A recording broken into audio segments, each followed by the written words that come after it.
Hello, and welcome to Global Intel. If you're new here, hit subscribe. Today, we're tackling a seismic topic. A global recession could shift power to the global south.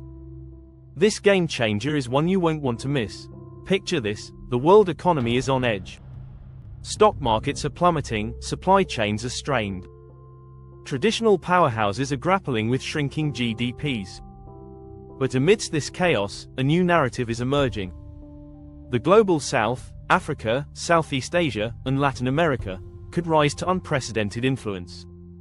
How could a recession become a catalyst for this shift? At Global Intel, we break it down.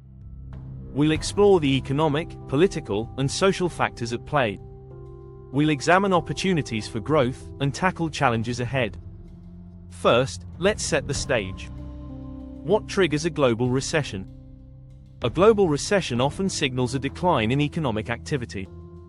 Think falling GDP, rising unemployment, and shrinking trade. In 2025, we see warning signs everywhere. Global debt levels have reached an astonishing $310 trillion. Interest rates are climbing as central banks fight inflation. Consumer spending is slowing down significantly.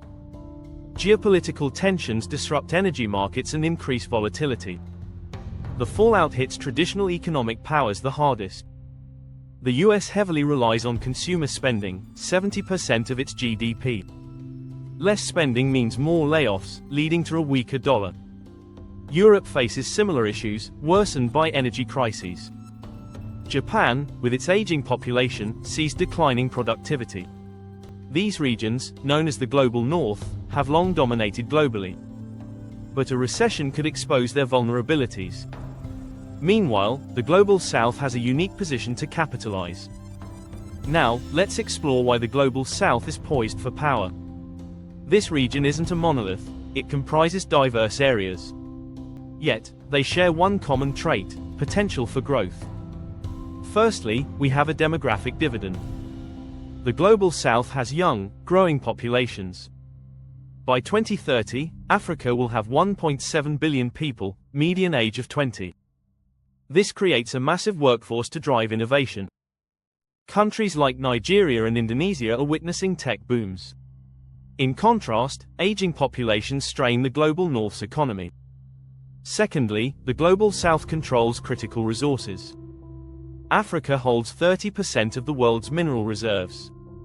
Latin America is rich in lithium deposits, key for electric vehicles.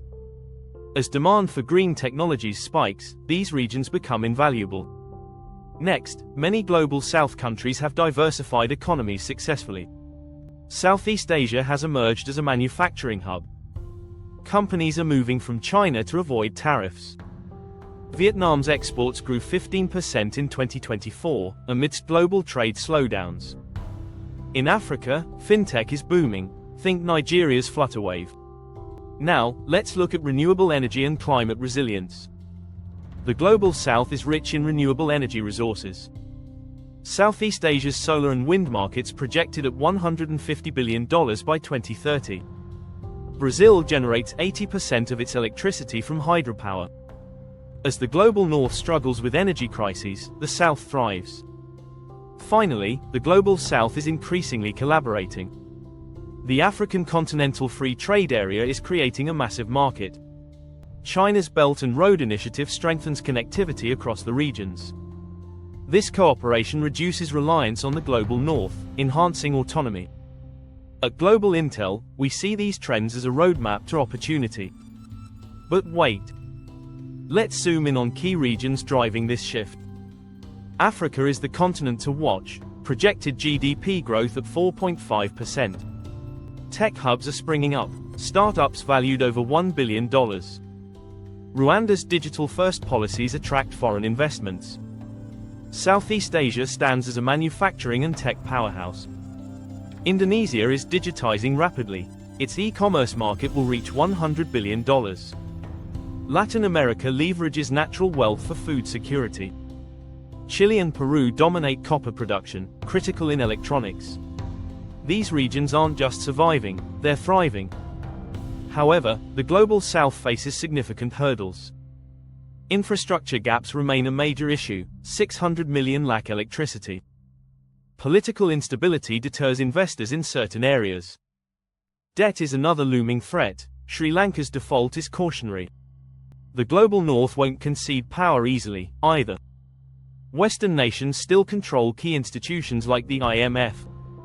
Lastly, climate change poses severe threats to the global south. Droughts and floods could derail progress if action isn't taken. At Global Intel, we believe opportunities are immense but risks are real. So, how do we prepare for this shift? Let's discuss 5 crucial steps. First, invest in emerging markets.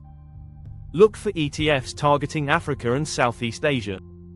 Second, learn about the Global South's economic landscape. Read reports from the African Development Bank or UN. Third, support South-South trade, explore partnerships in emerging markets. Fourth, advocate for fair policies in global institutions. Push for reforms that increase the South's voice and representation. Finally, stay informed, subscribe to channels like Global Intel. Knowledge is your best asset during these transformative times. A global recession may seem daunting, a chance to rethink power dynamics. The global south is ready to lead, are you? The world is changing, and a recession could be the tipping point. From Africa's resource wealth to Southeast Asia's tech boom, nations are rewriting global rules. At Global Intel, we provide insights to navigate this new reality. If you found this video valuable, give it a thumbs up and share. Subscribe for more transformative content. Let's embrace the future together. Until next time, stay informed, stay inspired, and stay ahead with Global Intel.